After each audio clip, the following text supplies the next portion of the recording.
All right, today we are cracking open the central mystery of modern AI, the black box. Why is it that the very people who build these incredible tools don't actually know what's going on inside? Let's get into it. Yeah, this quote right here, it's probably the scariest and honestly the most fascinating sentence in all of tech right now. It just cuts straight to the heart of this whole black box problem. So what does that paradox actually mean, in the real world? Well, it all comes down to a massive shift in how we create intelligence in the first place.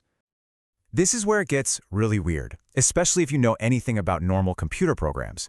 If you go up to an AI engineer and say, hey, show me the line of code that makes ChatGPT know what the Eiffel Tower is, they can't, because that line of code, it literally doesn't exist. Think about that. We didn't sit down and program it to understand grammar or sentence structure. We didn't give it a list of facts. Nope. We basically built a digital brain, hooked it up to the internet, and said, go learn. And it did. It taught itself how to speak. Okay, so to really get our heads around this, we need to talk about how this new kind of intelligence is just fundamentally different from old school software. How does this digital brain actually, grow? It really comes down to two totally different ways of thinking. On one side, you've got classic code. It's all about rules that a human wrote. Super rigid, super logical. If A happens, then do B. Simple.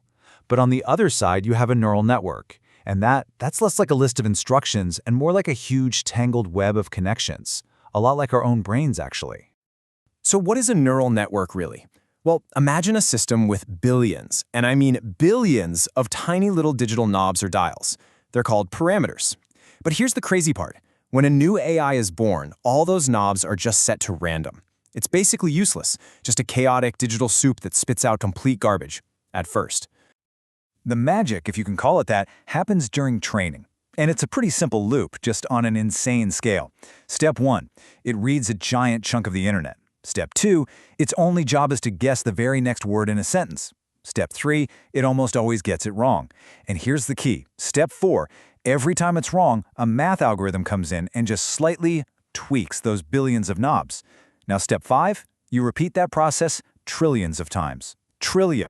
And this is the most crucial part to understand. No human being tuned those knobs. No engineer sat there and figured out the perfect settings. The math did it. The intelligence we see, the thing that can write a poem or a piece of code, it wasn't designed by us. It was discovered by an automated process of just trial and error on a massive scale. So, if the math is running the show, what does a thought even look like inside one of these things? This is where we get into the truly alien mind of AI. And trust me, it is not what you'd think. You're looking at it. That's an AI thought. Right there. It's not words, it's not images, it's just a list of numbers, a specific point, a vector, in a mathematical space so vast and complex we can't even imagine it. Yeah, to us, it looks like complete noise, right? Random decimals. But to the AI, that specific pattern of numbers might be its internal representation for the Golden Gate Bridge, or something way more abstract like the concept of irony or sadness. It's a totally alien way of thinking. And because the AI is figuring all this stuff out on its own, building these weird numerical connections, it starts to develop skills we never ever programmed into it. This is maybe the most mysterious part of the whole black box problem. It's called emergent properties. Let me give you a perfect kind of spooky example. So, some researchers were training a model pretty much only on English text, but hidden in all that data was a tiny, tiny amount of German. And guess what happened? The model, all by itself, taught itself how to translate between English and German. Nobody told it to, nobody instructed it on how to be a translator. The ability just emerged. Okay, so this all sounds kind of scary, right? Are we just building these things and flying completely blind? Well, not entirely. There's a whole new field of science that's trying to crack this problem, trying to peer inside these digital minds. It's called mechanistic interpretability. It's a mouthful, I know. But the best way to think about it is neuroscience for robots. Seriously. Scientists are literally trying to map the AI's brain to figure out which little digital neurons fire when it thinks about something specific. And they're actually making progress. One of the coolest experiments involved the AI model named Claude. Researchers dug around inside its digital brain, and they found it, a specific cluster of neurons that lit up like a Christmas tree every single time the Golden Gate Bridge was mentioned. So naturally they thought, what happens if we force those neurons to stay on all the time? And the result was just perfect. You could ask it anything. You ask, hey, how are you doing today? And it would reply, I am a large suspension bridge in San Francisco. It became completely obsessed because that thought was just locked in its head. Now this is huge. It proves that we can map the mind of an AI. We can find where it stores a concept. But here's the problem. The sheer scale is just staggering. Doing this is like trying to map a galaxy with 1 billion stars by charting them one single star at a time. It's possible, but it's incredibly slow.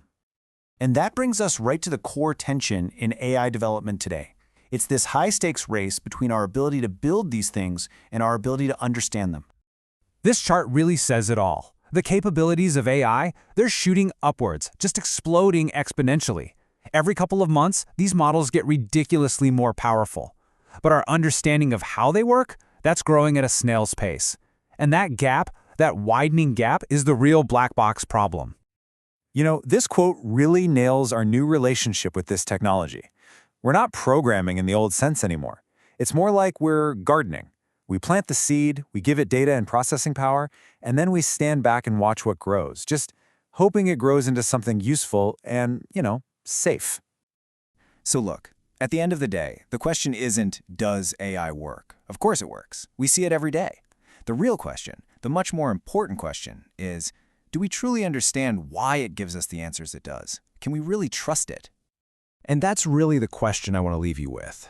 As these black boxes get woven deeper and deeper into our lives, making medical decisions, financial decisions, you name it, how comfortable are you putting your trust in a mind that we didn't really design and that we still don't fully understand?